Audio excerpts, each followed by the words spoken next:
ரசூல் ஸல்லல்லாஹு அலைஹி வஸல்லம் அவர்கள் அழகுற ஒரு செய்தியை நமக்கு நினைவூட்டி இருக்கிறார்கள்.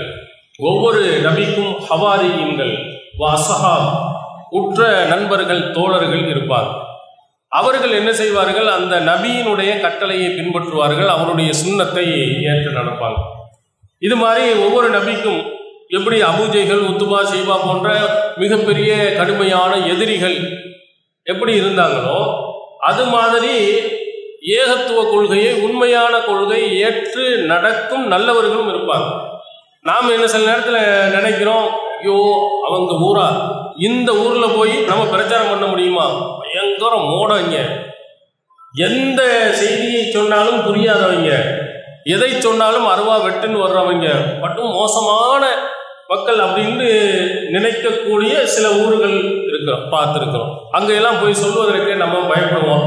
சொன்னாலும் இவன் திருந்த மாட்டான் என்று கூட நினைப்போம். ஆனால் அப்படி அல்லாஹ் வைக்கிறது இல்லை. நீங்கள் ஒன்று ஆழமாக பகிர்ந்து கொள்ள வேண்டும், எவனுடைய உள்ளத்தில் இருப்பதையும் மனிதனால் யாரும் அறிய முடியும், அல்லாஹ்வுக்கு மட்டும்தான் தெரியும்.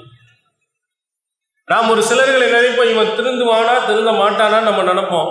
இவன்லாம் திருந்த மாட்டான்னு கூட நினைப்போம். ஆனால் அல்லாஹ் அவனுக்கு ஹிதாயத்தை கொடுப்பான்.